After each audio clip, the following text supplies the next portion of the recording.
Kia ora, good morning everyone, Richard here. Welcome back to the channel. Today we are going to have a look at a pretty different lens for the L mount. This is the Lumix S 26mm f8.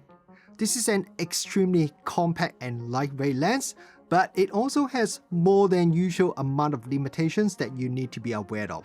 And before we start, I want to mention that Panasonic has just flew me to Japan to attend the Lumix Global Summit over there in Osaka.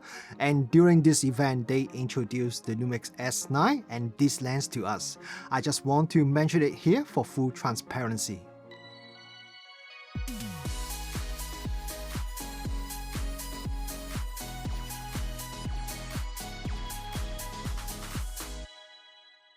This Lumix S 26mm f8 is an extremely compact lens.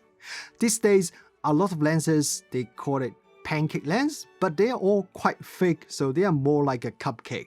But this Lumix 26mm lens is really a pancake size. It's only 18mm tall, so not much thicker than a body cap for the camera. Because of the extremely compact size, it is a manual focus lens.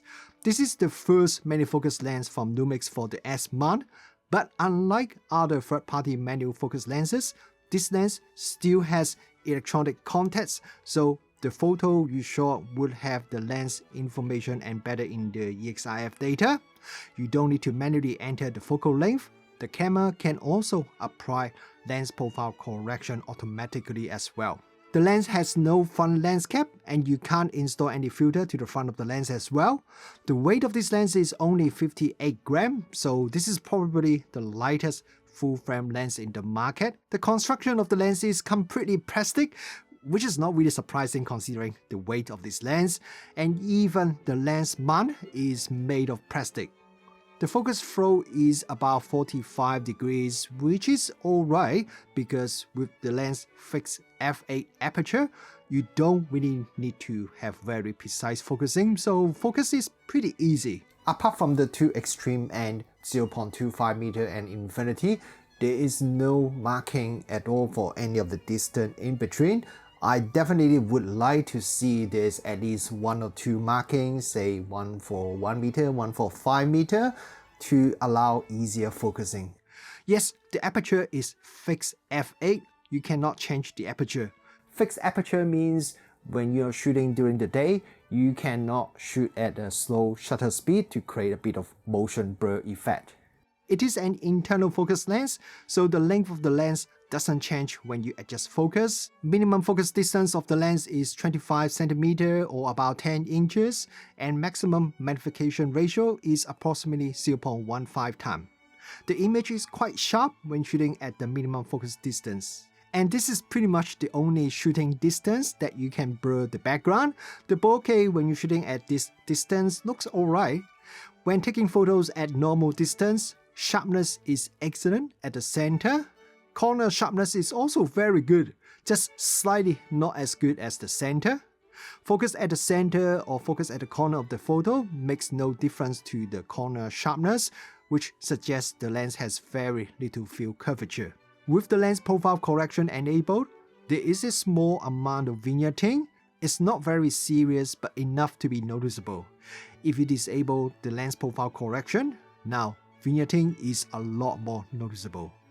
When shooting high contrast photos, sometimes I see a small amount of color fringing, but again, it's not too serious, so I think it's still quite acceptable. With the lens profile correction applied, I see a small amount of barrel distortion in this brick wall photo.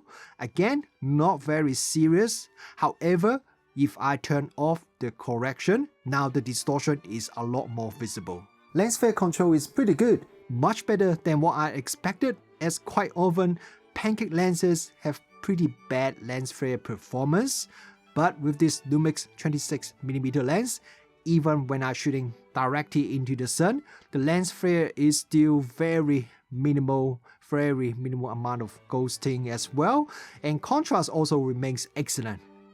Now, usually Lumix lenses have great focus breathing control, but this is not the case at all with this 26mm lens. You get some very noticeable focus breathing when you adjust the focus. In terms of sun stars, well, there is no sun stars at all. And you cannot stop down the lens. As I mentioned before, it is a fixed f8 lens, so you can't stop down the lens to get more sun stars. Okay, so this is probably my shortest review ever because this is just such a simple lens, so there really isn't too much for me to test or talk about. In terms of image quality, I think this lens is okay. I'm very happy with the corner sharpness and the lens flare performance, but while it is better than most cheap pancake lenses in the market, overall, there is nothing really special about this lens. With this lens being a magnifocus lens and has a fixed aperture, which means you cannot stop down the aperture at all, it does have a lot more limitations compared to an average autofocus lens. So if you are a beginner photographer or a videographer picking up your first mirrorless camera, I probably wouldn't suggest this lens to you. If you already have the Lumix S 20-60 kit lens, there really isn't a lot of reasons why you need to buy this lens. Maybe apart from the fact that it is a really compact and lightweight lens, or if you want to have a bit of fun, do some manual focusing yourself. But then with such a cheap price and good enough image quality, you also don't need a lot of reasons to convince yourself or your partner that you need just one more lens.